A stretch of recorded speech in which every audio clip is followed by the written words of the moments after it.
Assalamualaikum warahmatullahi wabarakatuh. Halo anak-anak yang solih dan solihah. Bagaimana kabarnya hari ini? Wah, kurang semangat nih. Sekali lagi ya. Bagaimana kabarnya anak-anak hari ini? Masya Allah. Anak-anak, hari ini kita akan belajar tema 2, membudayakan selalu berhemat energi. Subtema 2, energi dan manfaatnya. Yuk simak penjelasan video Ibu Ama ya. Anak-anak yang solih dan solihah, ayo belajar energi alternatif. Untuk mengatasi kekurangan bahan bakar minyak, manusia berupaya mencari sumber-sumber energi yang lain. Sumber-sumber energi yang lain ini disebut sebagai energi alternatif. Sumber energi alternatif adalah energi pengganti yang dapat menggantikan peranan minyak bumi dan diharapkan tidak berdampak buruk bagi lingkungan. Energi alternatif yang sedang dikembangkan oleh manusia adalah sebagai berikut. Yang pertama yaitu energi matahari. Energi matahari adalah sumber energi yang termurah dan sifatnya tidak terbatas. Di daerah tropis seperti Indonesia, sinar matahari sangatlah melimpah. Pasokan energi matahari yang tidak terbatas ini diharapkan dapat menjadi energi alternatif yang maksimal. Matahari merupakan sumber energi utama bagi bumi. Jika tidak ada matahari, kehidupan akan musnah.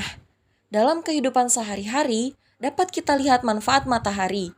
Padi yang baru dipanen, dikeringkan menggunakan matahari. Ibu mengeringkan pakaian dengan memanfaatkan matahari.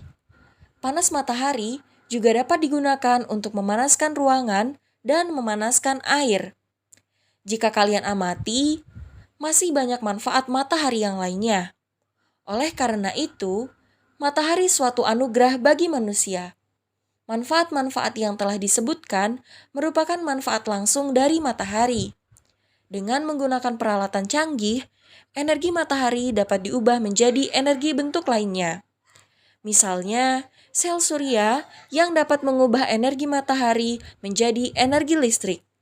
Sel surya sudah biasa dijumpai di atap-atap kantor, atap rumah sakit, dan atap hotel.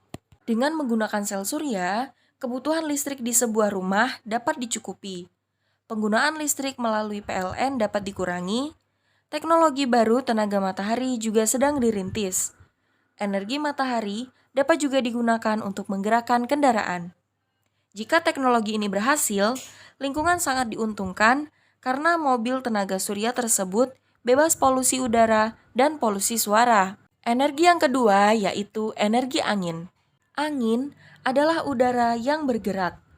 Angin menyimpan energi yang besar.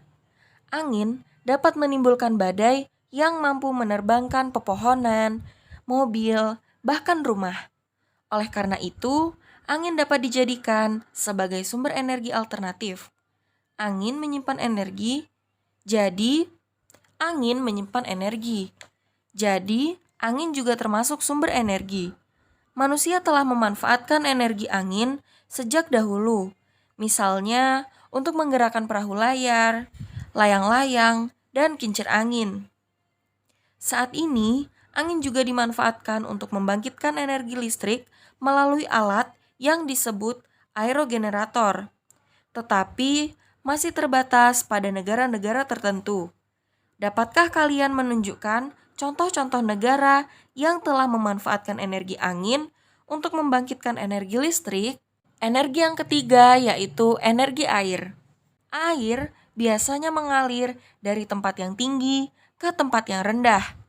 Aliran air dapat menghasilkan energi.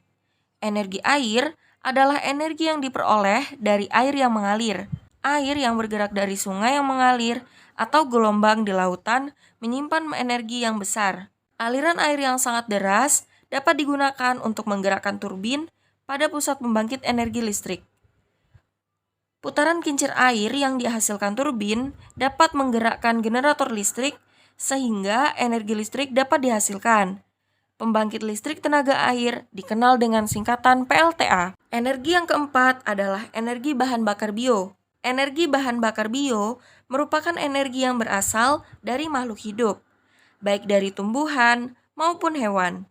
Bahan bakar bio dari tumbuhan diantaranya tumbuhan berbiji yang mengandung minyak, misalnya bunga matahari, jarak, kelapa sawit, kacang tanah, dan kedelai. Minyak yang dihasilkan biasa digunakan sebagai campuran solar untuk menjalankan mesin diesel sehingga disebut biodiesel.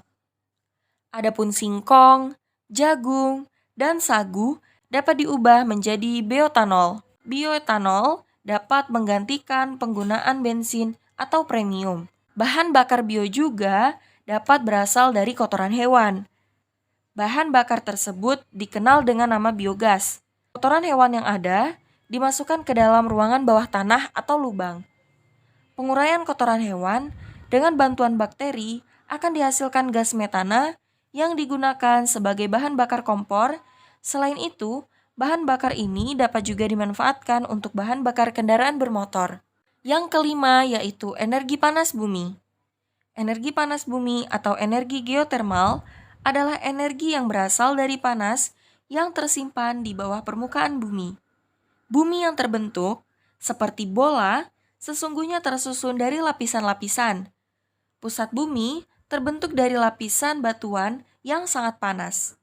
Hal ini menunjukkan bahwa bumi merupakan sumber energi panas yang sangat besar. Pengembangan energi geotermal saat ini hanya layak di daerah dekat lempeng tektonik.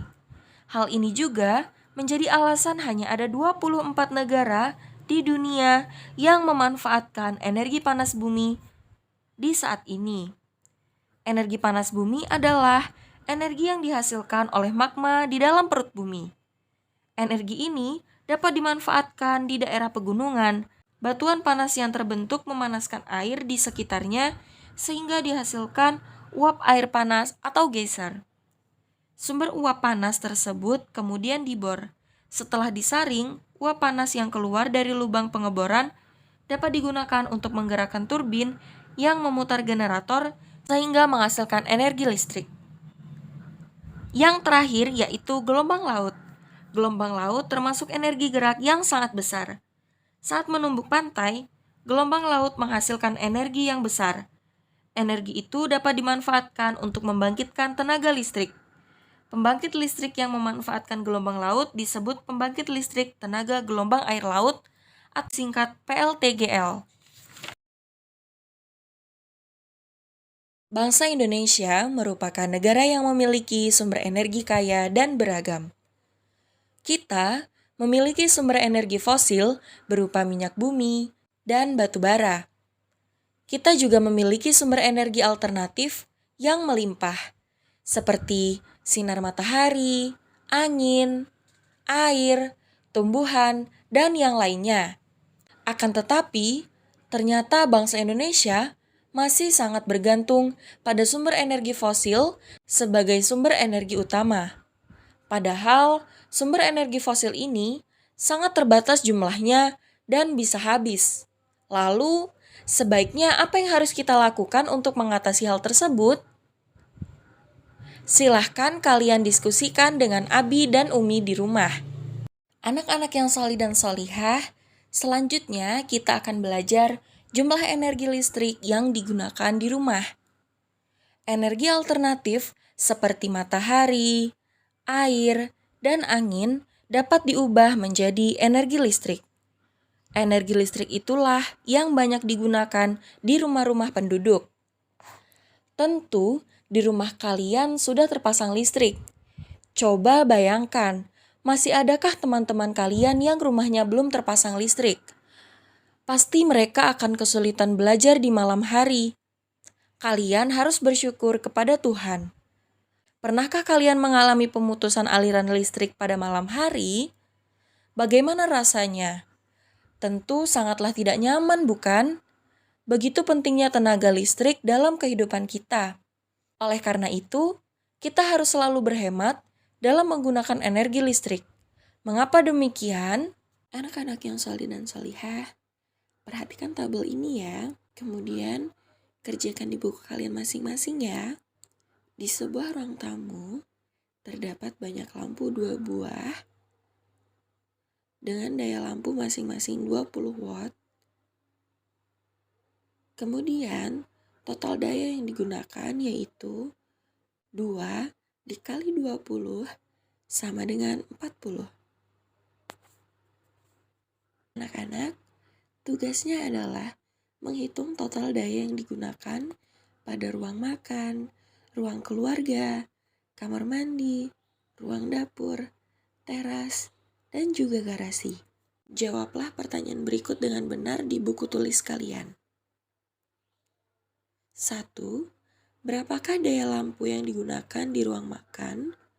2. Berapakah selisih daya lampu di ruang keluarga dan kamar mandi? 3. Berapakah jumlah energi listrik yang digunakan untuk teras dan garasi? Yang keempat, berapa jumlah seluruh daya yang digunakan dalam rumah tersebut?